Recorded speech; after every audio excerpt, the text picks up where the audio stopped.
Hi అందరికీ నమస్కారం. Kothagudem municipality 36 వార్డుల్లో పనిచేస్తున్న మున్సిపల్ కార్మికులకు రైన్ కోట్స్తో పాటు రక్షణ సామాగ్రి పంపిణీ చేశారు. ఏది ఏమైనప్పటికీ వర్షాకాలం ముగుస్తున్న సమయానికి పంపిణీ చేయడం ఆనందకరం, హర్షణీయం. అయితే ఈ ఈ రక్షణ సామాగ్రి ఏ టెండర్ల ప్రకారం, ఏ మున్సిపల్ నిబంధనల ప్రకారం పంపిణీ చేశారో కూడా అందరికీ తెలియజేయాల్సిన అవసరం ఉంది. అయితే గతంలో మున్సిపాలిటీలో అనేక కార్యక్రమాలు చేయాల్సిన మున్సిపల్ పాలకవర్గం టెండర్లు లేకుండా హడావుడిగా ఏదో ఒకటి చూయించుకొని హడావుడిగా పక్కదారి పట్టిస్తున్నారని తెలుస్తూ ఉంది. ఇప్పటికే ఏదైతే శానిటరీకి సంబంధించిన వస్తువులు కూడా టెండర్లు పిలవడం లేదు.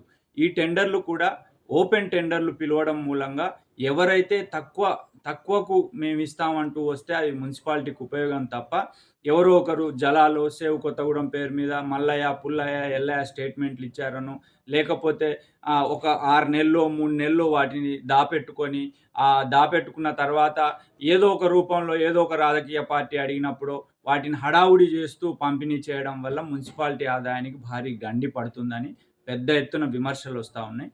అసలు ఇప్పుడు పంపిణీ చేసిన రైన్ కోట్స్కు టెండర్లు పిలిచారా లేదా? పిలవకపోతే ఎందుకు పిలవలే?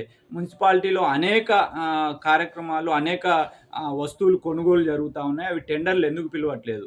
టెండర్లు పిలిచినా కూడా సరైన న్యాయం జరగట్లేదు అనేది అందరికీ తెలుసు.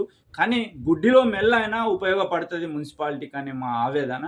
కనుక వీటి మీద మున్సిపల్ కమిషనర్ గారు ఖచ్చితంగా సమాధానం చెప్పాల్సిన అవసరం ఉందని చెప్పి ఈ సందర్భంగా సేవ్ కొత్తగూడెం, సేవ్ మున్సిపాలిటీగా ప్రశ్నిస్తూ ఉన్నాం.